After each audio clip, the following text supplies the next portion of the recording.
Now, this is not a Football Manager channel. I'm not really a Football Manager player.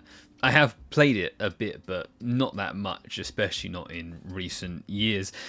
On this channel, I analyse, on this podcast that this channel is belonging to, 3 Tottenham fans talk about Tottenham. But the thing is, it's February.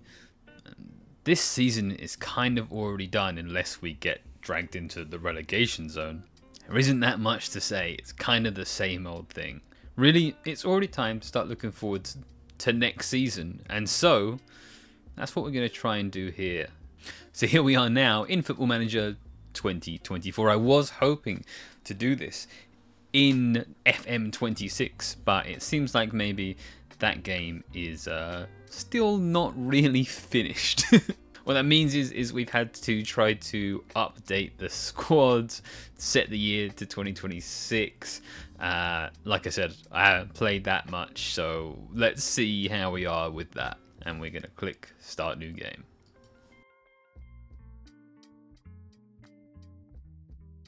Man, I don't know what leagues I won. Okay, early 2026 preseason. Alright, this is going to take a little while because basically it's going to simulate forwards 2 years. Alright, yes, so here's my guy. I can't believe I uploaded my face to a video game. That is so not a me thing to do. But yeah, decked out in my my Spurs tracksuit. Spurs are predicted to finish 6th. I'm giving myself the top license, but I'm a Sunday League player. I think that's fair enough, but then I've counted that in how I've spent my points. And here we go. Tottenham Hotspur hire Clark. Let's get into it. But we're not done setting up yet. Because if you ask me, one of the biggest problems at Spurs right now is the lack of creative passes in deeper areas. And if we open up Pat Matasar's page here, we can see that he's, I don't know what a Carrilero is, but he is rated best almost as a deep-lying playmaker. And it's similar with Lucas Berval. He's an advanced playmaker, but he can play in central and even deep midfield as a regista. So we're going to do something that is broadly considered cheating in Football Manager. But remember, I'm not trying to play Football Manager. I'm trying to simulate something vaguely close to reality using this game. So we're going to use the editor to change some of these stats, but we're going to end with fewer points than we started with. I'm going to take stuff away from passing, away from vision in Lucas Bergwall, for example. I might give him some points in his strength and his stamina and push him more towards the box-to-box profile that I think he fits. And we may even move some points between players. I think that Dragusin has 1 fewer points in his passing than Romero does, which I would say that they are several tiers apart in terms of their passing ability. So we're going to move some points around. We're going to end with fewer than we have, but we're not done there, because after we stop doing that, what we need to do is we need to go into the likes of James Maddison, and we need to bump up their injury proneness a significant amount, and we need to do that to Madison, Kulusevski, Bentancur, Udogi, maybe Van de Ven a little bit. Yeah, Richarlison, you're getting it and all. Yeah, Romero will bump you up. I think we're going to have to bump up controversy quite a bit. We'll probably have to bump down the natural fitness of our hospitalies as well. And then after we finish doing that, we're going to need to injure some of them, because this game is going to let me start with all of those players uninjured. And to be honest, the chances that Kulusevski and Maddison are both back 100%, that seems pretty unlikely to me. Sorry, Radu. Sorry, Dom. Oh, okay.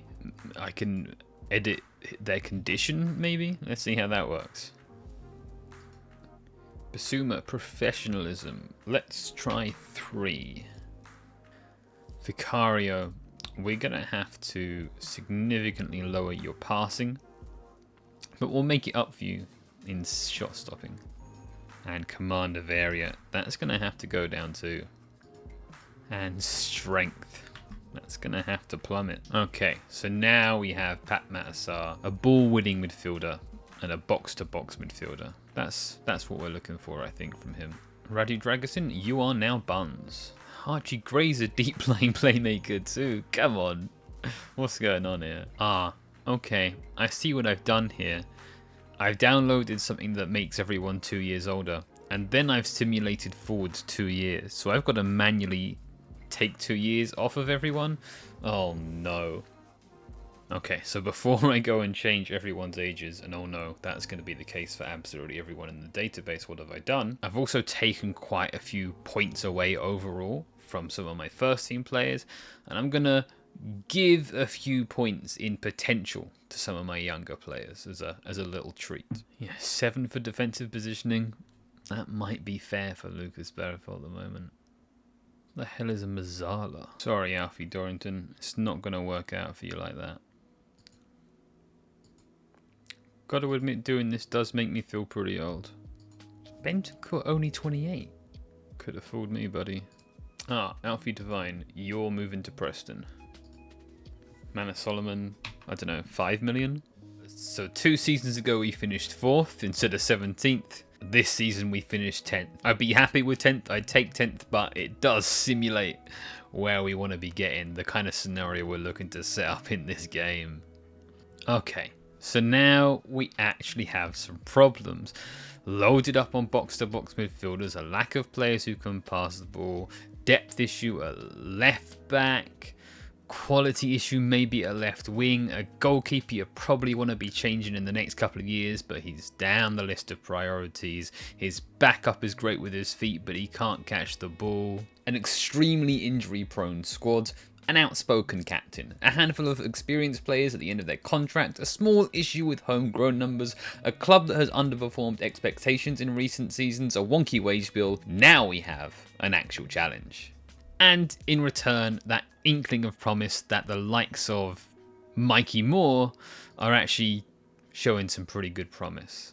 So we're now ready to begin our game. It's time to set up our tactic. We're going to create our own from scratch, and I think we're going to base out of a 4-2-3-1, but I might be tempted to switch to a 4-3-3. So I want my playmaker on the right side of midfield and my box-to-box player. I'm going to stagger them in this weird hybrid, not quite 4-2-3-1, not quite 4-3-3 scenario. Maybe that'll give us some problems defensively. But I'm thinking in possession here. Obviously, if we were playing FM26, I could have one shape in possession, one shape out of possession. I want my right fullback to be an attacking inverted wingback because of Pedro Porro.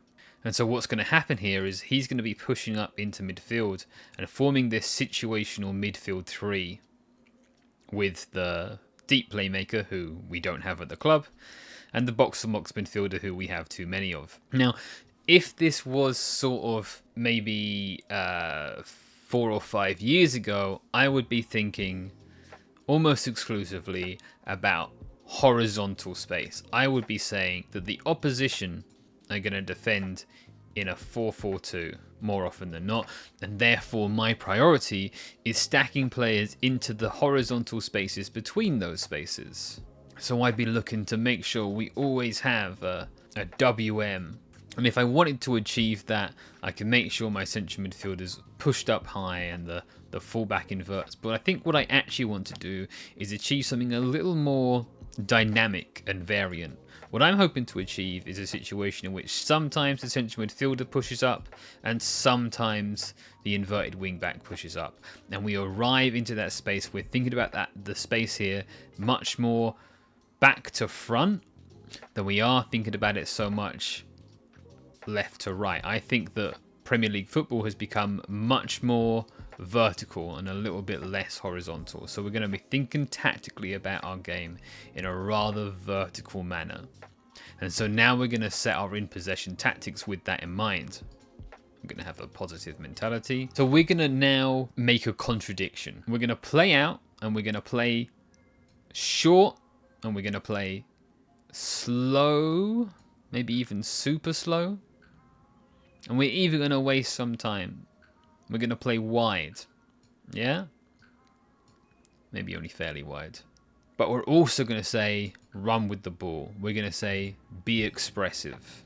And we're going to tell our front four to play aggressive, adventurous roles. We're going to tell them to take risks, to roam from position, to dribble more. We're going to have a ball-playing defender who is a stopper. That's going to suit Romero. And our left back is going to be an inverted fullback who defends. So we're going to create a situational back three with the left side of our defence. We're going to create a situational midfield three. And they're going to arrive into what's sometimes a 4, what's sometimes a 5. But the whole point of this contradiction that I'm requesting is that we build out of the back slow. We work the ball between our back 4, back 5 deepest players nice and slow, and we invite the opposition onto us. And we're drawing out the press towards our own box so that once we find a pass into an attacking player, suddenly there's an explosion of intensity and aggression, and now we're counter-attacking. We're not actually counter-attacking because hopefully we don't lose the ball too much, but we're going to have an artificial transition and arrive into the final third aggressively and fast, attacking the space that the opposition are leaving behind them when they come and press us with our slow play. Now the additional upside that is going to give us is the intensity is going to be lower, although we're going to now set our out of possession and our in transition. We're going to counter press, and we're going to counter attack, but we're going to slow pace down from the goalkeeper. We're going to ask our goalkeeper to give it to the centre backs and sometimes the full backs, that nice medium distance chipped pass. I'll let them work out how they want to distribute. Out of possession, we are looking for a medium block in our front, although we might have a slightly higher defensive line on account of Mickey van der Ven's pace. But we are also going to trigger our press frequently. We're going to prevent the goalkeeper from passing. I don't know about stay on feet, maybe. We're going to step up our defensive line more, and we're going to trap to the outside. So it's all about saying, okay, if you want to have the ball there, you can have it. We're not too worried, unless it's a goal kick, but that's something different.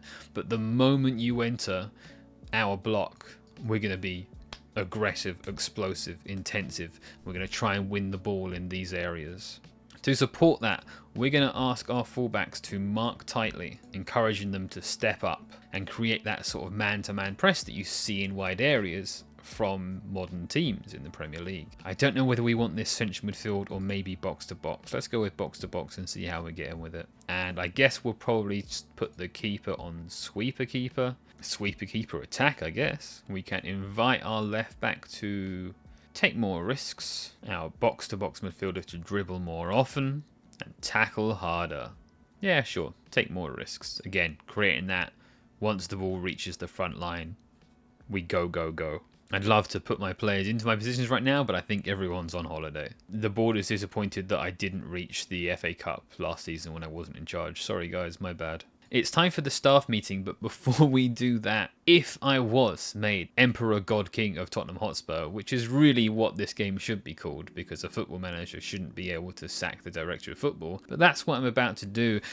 The smartest, most efficient change that every football club can make when you're rich in the way that Tottenham Hotspur are rich, and I appreciate that there are some richer clubs, but Tottenham Hotspur are rich, is spend big on the non-playing staff. And I think that this is explainable logically. If Spurs want to bring in one of the best midfielders in the world, it's going to cost them a lot of money. It's going to cost them tens, possibly even hundreds of millions to revamp their squad. But for an amount of money, which to me is still large, but compared to that, bring in all of the best scouts, bring in all of the best coaches, spend and overspend and pay release clauses to get the best non-playing staff you possibly can, and then entrust that non-playing staff. So that's the first thing that we're going to do on our first day in charge of the job. Now, the problem with hiring staff in this game is that it is simply too easy, because we can go in and we can look at our staff and we can say our coach Cameron Campbell is middling and we can sack him immediately, and then we can go into search and we can look for a coach with better stats, and we don't have to scout them like we do players, and there are hidden information. We just get absolutely everyone's full information, and obviously that's not how it actually works. Otherwise, it would be a lot easier than it is to bring in the best non-playing staff. But to be honest, I think it's probably easier than clubs make it in real life too. I don't know how I can make this harder for myself. I think we're just going to take full advantage here. What? Okay. I'm going to pay nearly £1 million to bring in a new director of football. You know what? I shouldn't sack my existing scouts, I think. Because I've got space for 16 more scouts than I currently have, I'll just stick with the ones that I've got and simply add and worry down the line about not renewing them. I'm going to pay 375k for a scout. No problem. Yeah, sure, let's get Steve Hitchen back. Why not? Why don't I have any sports scientists at all? What the hell? No wonder all my players are injured. Now that I have sacked nearly all of my staff, it's time to go to my first staff meeting. Yeah, I want to do a hybrid marking scheme. I don't want players on either post. I'm going to take a balanced approach to defending set pieces. In attack, we want to be aiming mainly near post. We want to take a balanced approach. We're looking for in-swingers. Look, listen man, all that's great, but basically that's your job now, so don't ask me about it again. That same thing that meant everyone was 2 years older also means everyone's contract is ending 2 years too early. It's time for my first press conference. Hi Nathan, what are your initial thoughts on taking the Tottenham job? I think the overwhelming emotion is excitement. I can't wait to get started. You stand here today unveiled as the new Tottenham manager. As a big fan of the club, surely this must be a dream come true. I have dreamt of this moment for years. Many people think that Tottenham's wage budget is simply too small to bring in high quality players needed to improve the team. Are you going to approach your chairman Daniel Levy and ask him to Daniel Levy. I can't remove him in the editor. The transfer window is open. Let's begin by putting players I don't want on the sell list. Bentancur, you're up. Assuming your contract ends in like a week anyway, dude. Don't worry about it. Dragusin, Phillips, and Scarlett. And now let's put some people on the loan list. Tyrese Hall, Mikey Moore. We could loan you. We could also just keep you in the squad for now. That's a tough call. Let's loan. Now we get to the real business. The players that we do want to bring in. I did a video on this channel of the players that I think Spurs should be bringing in, and the highest priority, as I've already said, is a playmaking, what this game calls a deep lying playmaker. But there's a little problem with that list, maybe in real life, certainly in this game, which is that if we look at my top suggestion, Gamer Andres, 1, he hasn't played a single game for Stuttgart. He's played 2 years of academy football for Stuttgart instead, so we wouldn't even get a work permit for him. But I think 2, if we cheat here for just a moment, we'll see that he's not very good and he's never going to be very good, because in 2024, we didn't know the talent that we had on our hands here, in my opinion. And it's going to be a similar story for Avdelahu, Tyler Morton, Stankovic, to an extent Nicolo Ravella, but let's have a look at him. Yeah, we can start by putting him on the scout list, I guess. So we can use the inbuilt scouting system of the game. Let's start by removing all of these nonsense recruitment focuses that I don't want. Now, I don't know necessarily the best way to do this. I guess we probably want any formation, because it's not especially relevant. We want a transfer. We want a player who could be very good and is at least good for now, although honestly we should probably pump that up to 3.5 stars. We want someone no older than 29. We're not afraid to go too old here. This is a top priority, but then I don't want it to end in a week either. And apparently the smartest thing to do here is just simply assign all of your scouts. We're going to have to come back and reassign some more when they arrive at the club. The other profile we're looking for is a bit more complicated. We're looking for some left back depth, and we know that we're looking for an inverted full back. I don't think you're going to find many top level players like that. Maybe we should scout for centre backs who can also play left back. Let's see if that's possible. Here we're going to go no older than 26, and 3 stars should be good enough. Yes, small issue. Souza doesn't exist yet in this game. And we're going to put Souza, who we just created, on the development list. Great, thanks. I was already aware of all of these players. Great work though. So I think that basically by doing the accidental double skip, I have created a 2-year generational gap in the production of the exact profile that I'm looking for, which is going to make things pretty tricky. But you know what? Good, because Tottenham seem to think it's really tricky too. Locatelli, Gume, Tyler Morton, Bapke, and Andre. Let's get scouting reports on those players. We can come back and look at them once they're done. I don't want any of these players. I have 56 emails. I have 58 emails. Okay, I think this is good enough. Okay, nice. I've largely filled up most of these places with a bunch of old Italians. Okay, someone who knows about Football Manager 24, tell me who keeps adding recruitment focuses to the side here. How do I stop them from doing that? Because I don't want this.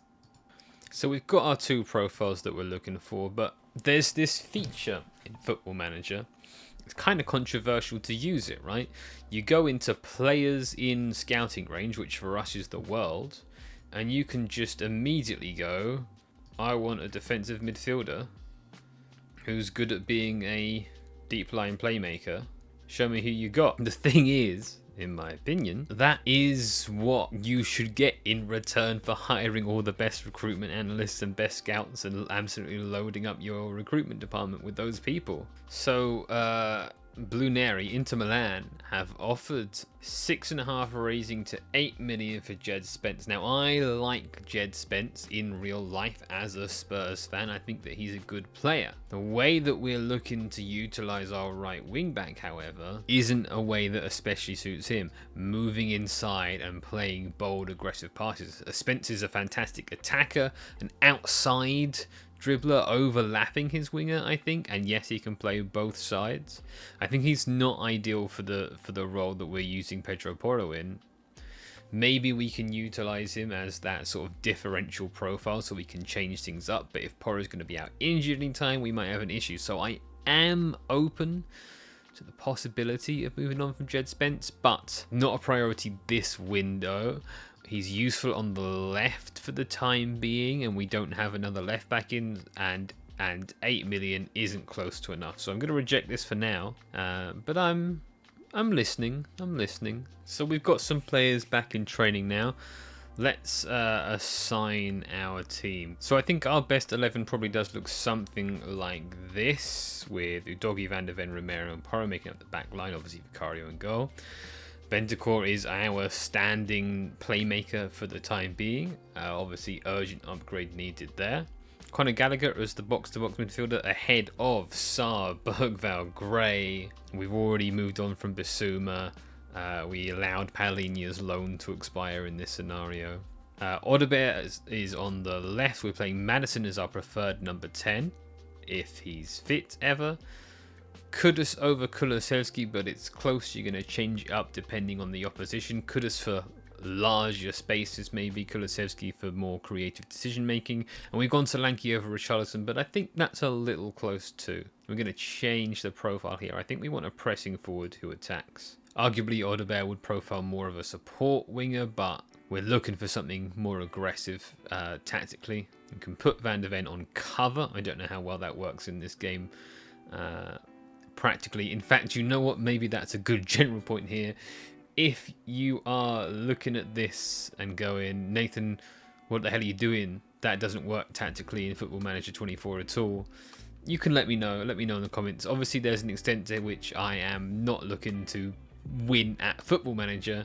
I'm looking to try to simulate something. We try to imagine simulating something close to real, but if I'm just going to fail spectacularly, I guess you can let me know. If there's one big obvious error or profiling error, you can let me know. So I talked about the players that I'd put in my list for January, and I've sent my agents to scout them, but of course, given that we did create a scenario where the database is a little bit stuck in time, I should actually go back to the players I was looking at a year ago and 2 years ago and scout them too. Adam Morton, is he going to be doable in the game? We'll find out. Douglas Luiz we can look at. Angelo Stiller's a bit of a lightweight. Sotelo too. Jashari, I assume, has been locked into academy games at Milan. Oh, he does have 8 appearances for Milan. Ezekiel Palacios might be an option though. Can we go back earlier than this? Hayden Hackney. Man City want Mickey van der Ven, and they can go to hell. Mickey van der Ven isn't happy about it. Nothing a new contract won't sort out. Looks like the Ezekiel Palacios could be our guy. Adam Wharton? Yeah, C+ player for me. Okay, it's time to select our team for our first match. Now remember that Solanke is injured, so we've got to take him out. Van der Ven is injured, of course.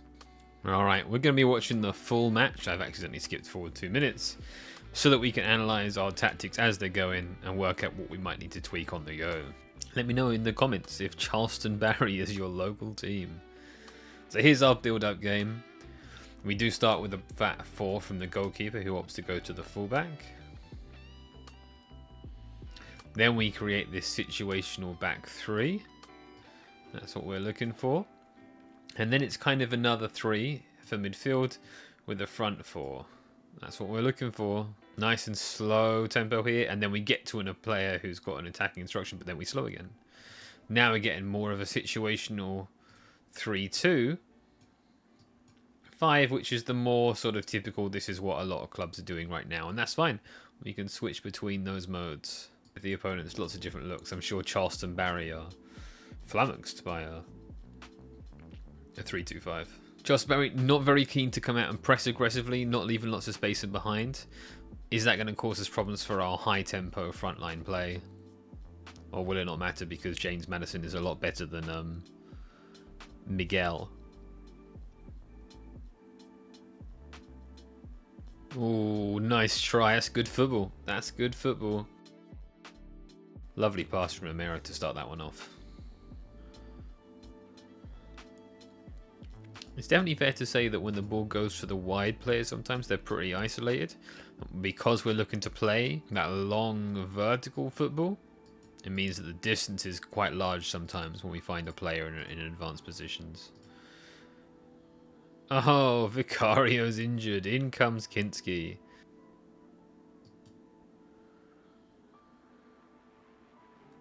Okay, here we get with our artificial transition into the final third, drawing them out, attacking the box with energy. Good finish from Matty's tail up top. Back to front football, that's what we want to see. Deep build up again, goalkeeper to fullback, who's going to go for a big run. Yes, this is what we want, arriving into space. Far side winger isolated 1v1, runs at his man, whips in the ball. Xavi Simons. Xavi Simons with the towering header at the far post. Perfect, but in terms of our possession game, this is exactly what I'm looking to see. Maybe actually I want more of a cutback than a looping cross, but we've got to mix it up. Well, we battered that team I've never heard of. Vicario's out for 5 weeks. Oh man, maybe we need to get hurried up in that goalkeeper front after all. See, now this is probably something I can't do in the game, which is that I would have goalkeeper specific scouts and goalkeeper specific recruitment analysts, rather than expecting the usual scouts and the usual analysts to be good in those areas. What? Why do these keep changing to something other than what I put in? Am I clicking on something and not confirming? What's going on here? Douglas Luiz would be an A- signing, however, he's not interested at all. Boyardi's a C+. I mean, Kamara's a B-. Nagume's a C+. And they have some recommendations for us. Murillo, who we have just had a bid accepted for. We can look into it. And they reckon they found us a sweeper keeper. Ah, Verbruggen. Yeah, I guess that makes sense. Okay. Extensive knowledge. It's a tricky one. Do you want him to replace Vicario? Maybe. Oh, thanks for making me aware of Dominic Szoboszlai. I'd never heard of him. From the throw in, Porro to Kudus, back to Porro, takes it down the line, back to Kudus, Kudus with the blind pass around the corner and the toe poke finish. Another fast attack, and as the game state changes, the opposition are gonna have to come out and press, even though you're a team called Madison, you're gonna be drawn out when you're a goal down. Yeah, another pretty sound victory that we don't learn a lot from, but So we wrap up pre-season with a draw against Lexington, but then we smash up Monaco 4-1, and the expected goals was similar. We weighed up our options for our number one market priority of a playmaker and landed on Zeki Palacios, who of course immediately got injured.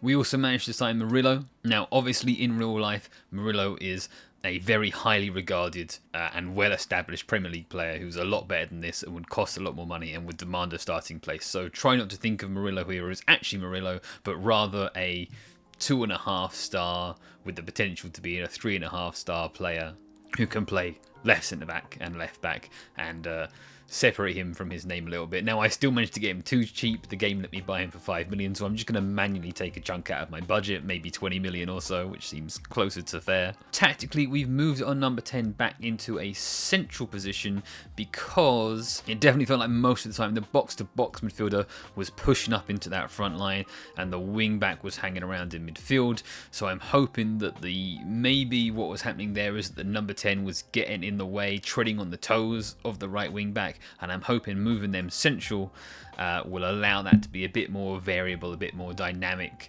open up that pocket of space, and then maybe the number 10 might move over to the left hand side at the right moments. But I think something that we saw tactically in our preseason game is that repeatedly the opposition just aren't picking up the right wing back, aren't expecting them to arrive in the spaces that they're picking up, and the wing back is often our free player in the attack. Our two big priorities dealt with, fantastic. How are we looking? Well, actually, there's still plenty to do.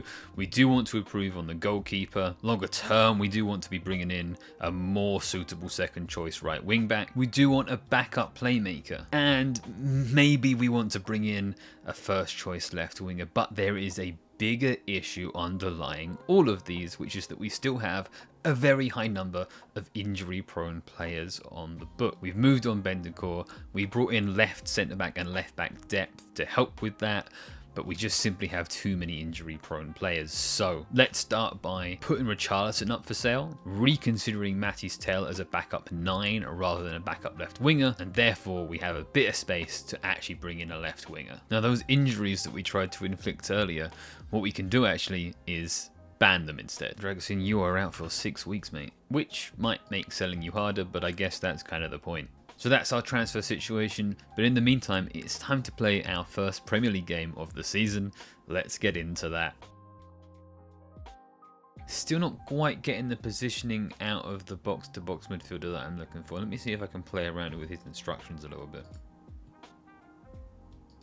Yeah, Gallagher now sitting a little deeper, and then he's going to arrive in the box, I think, hopefully.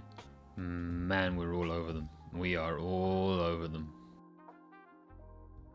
Don't lose faith. We've created as many chances as we need to go ahead to keep going, and the scoreboard will eventually reflect it. Oh, no. Come on, man. What? What? Very attacking it is. Oh, rocket! A rocket from Jed Spence. I mean, that is a tough result. If we look at the numbers, we should have won that. So despite the results, trust the process. We'll be successful if we back that up. Play slows down with Xavi. Back to Romero, making that back three. Palacios finds Xavi in the pocket. Over to Kudus, who dribbles inside. Finds the switch to Gallagher. First time through before the bell. Lovely run. And he slots it home. Palacios finds Porro inside. Circulated back. Lots of players in the front line now. Kudus isolated 1v1. Can he go inside? Can he go outside? Finds the way to pass. And that is a pen. So new man Palacios to take it. Nicely done. No. Anything structural we can see here? Porro goes out, but that's fine. I need him out there. There's a big load in the box from United, and it's just Vicario and his claiming of the ball. Maybe. Oh, Vic, man. Okay. We got to get moving on this new goalkeeper after all. No.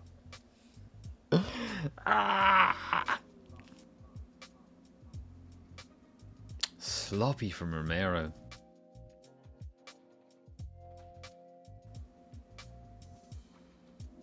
Yes, Kudus. Yes. Oh, 90 plus 4. Bruno carries inside, plays a weak foot pass into Xavi, dropping into the space. Loose ball moment, Richarlison plays it round the corner. Maybe I shouldn't be selling Richarlison. So we crushed Brentford on the chances, came away with a point, and a draw away at Man United is never really a bad result. I'm tempted to tweak my defensive tactics at this stage, but I think I should wait for a slightly larger sample of games before panicking about how things are working or not. The problem is that in the meantime, because this is my first job in management and I have no reputation as a player, I'm not respected by the players. I made a number of significant changes despite that low reputation, and so the players are not happy with me. I need results soon or things might start to get ugly. Okay, let's have Kulusevski starting as the number 10 and Simmons on the bench for this one. And because it's Everton, we'll take a slightly higher tempo and we'll go attacking. That's not a bad start, and I'm looking at replacing you in the first 11. Maybe we don't need Savinho. Doggy with the carry up to the left back, inside to Gallagher. I mean, the pass is kind of behind him. Odobe does really well and then wraps his right foot around it. Nicely done. A lot of players in the front line we're loading now. I might pull back to positive after this goal here. Yes! Gets in. Okay, Everton are going to want to come out to us now. That means that we can also pull back that tempo a little. Oh, placement, Kulusevski. That is delicate. Vital from throws, lethal from throws we are. That's classic Kulusevski right there. Oh boy. That combination of our back four not being great in the air and our keeper being unable to claim crosses is it's going to continue to be a problem. Porro doesn't even try to jump. Come on, dude. Oh, Odebear. And Porro tucks it away. Man, what do I do with Odebear now? Look at this form. What a touch on the chest control. And neatly done for Porro. Porro in real life is blasting the hell out of that. But yeah, 4 goals and 2.5 expected goals up at half time. Well, not up, but you know what I mean. Slightly transitional moment. Fullback goes up, but then runs back in. Who's number 17? Romero. Okay, so Romero's stepping up and then returns back. Back in time to put pressure on the cross. And then it must be Spence coming in, lets the ball slip through him. Van der Ben's pins to the other forward. Could Sarr have got to him? Maybe, yeah. Oh, yes. Oh, hell yes. Odebear is player of the season, man. So far. Certainly man of the match. Is this a weak foot finish from Jed Spence?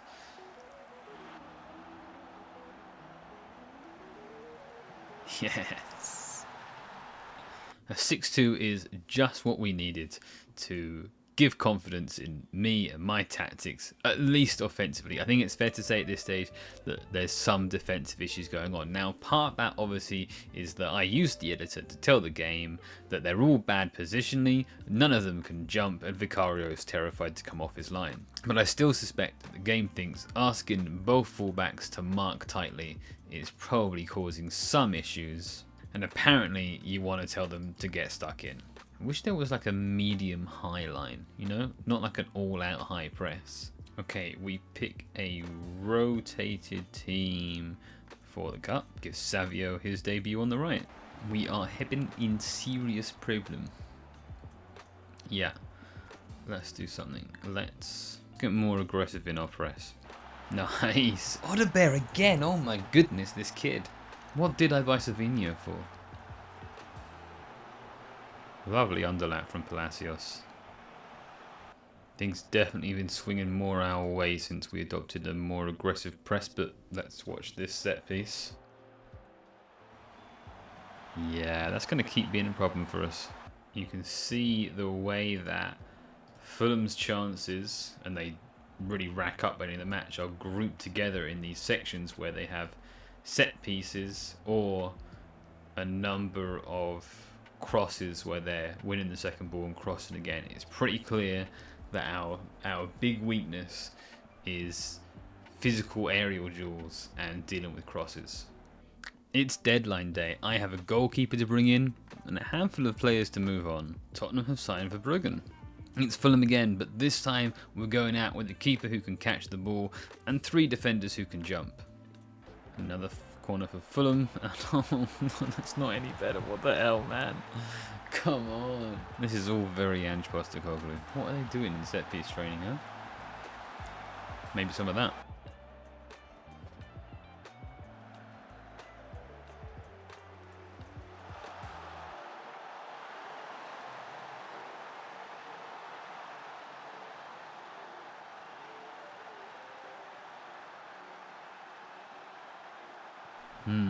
Lack of pressure on the centre-back, maybe. Oh, but Porro, what are we playing at? It's fine without that pass.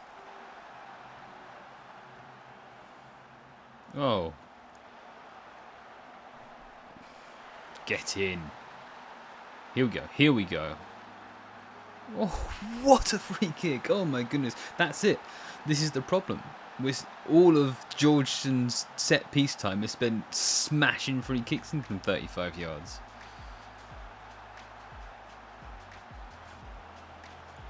Back heel into an absolute swazzer. Up, Tottenham, up. Fucking...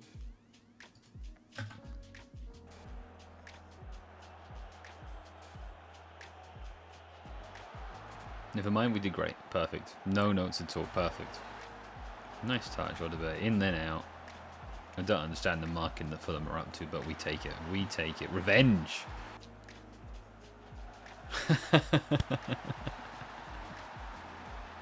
Sure, man, whatever. Whatever, we'll take them. We take them. Oh, it's another set piece. This is very good representation of Premier League 2026. Skipping forward 2 years, made set pieces absolutely dominate the league. Incredible simulation of reality from this game. Fair play to him. So more of the same theme where pretty happy with what we're up to in open play, but defending set pieces is a problem. Maybe we need a change in set piece coach. Maybe we just need more time. So that brings an end to the transfer window. So we moved on Bentancur and Dragusin for fees. We let Basuma go on a free. Obviously Palhinha and Rana Kolomowani's loans came to an end. We loaned out a number of young players, including probably controversially Archie Gray, simply because of the number of his profile that we have in the squad. We brought in a starting 11 quality deep lying playmaker and a left winger and a goalkeeper, as well as bringing in solid depth for left centre back and left back in a single player. What this means is we failed to move on Dane Scarlett, that is fine. We failed to move on Richarlison, a bit of a hit in terms of finances, and because of my own hesitation, we failed to move on Vicario, thinking that that was something that we could push on, and on the pitch we learnt that it wasn't. Maybe we could still move Richarlison onto some of the other windows that are still open, but realistically Vicario is now with us for the rest of the season, or at least until January, I mean. We also failed to find a loan for Luka Vuskovic, who is obviously too good to be rotting away on the bench. That's a bit of a complicated one given that I did bring Murillo in. But in terms of registration, Vicario is still on the list. In fact, there isn't a player who isn't registered who I would need to have registered. So in that sense, we can still make use of Vicario, we can still make use of Richarlison, so we're not taking a huge hit there. Certainly it is the case that more work is needed. A better profile for backup right wing back, another deep lying playmaker to deputise Palacios. There's still a lack of that profile, and Palacios is himself a little bit injury prone, so we'll need that rotation. We can't offer him straight away unless we're utilising young players there. Richarlison remaining on the books does mean that we need to worry a little bit less about going into the season with just injury prone Solanke and Matthias Tell as backup, so maybe saving him until January gives us a bit of time anyway. Overall, we're obviously in a much healthier place. It did come at some financial cost, but not something that's totally unrealistic given the indication from the new ownership group that they want to invest and spend. Results are okay and performances promise a little more than that if we can sort out our defensive set pieces. But obviously this video that I've done here is very different to the stuff that we normally do on this channel. So if you do want me to continue this series and work out how the season goes, show you what I would do in January and the next summer, then you're gonna have to like the video, comment below that you want to see more, share the video elsewhere, and subscribe to the channel.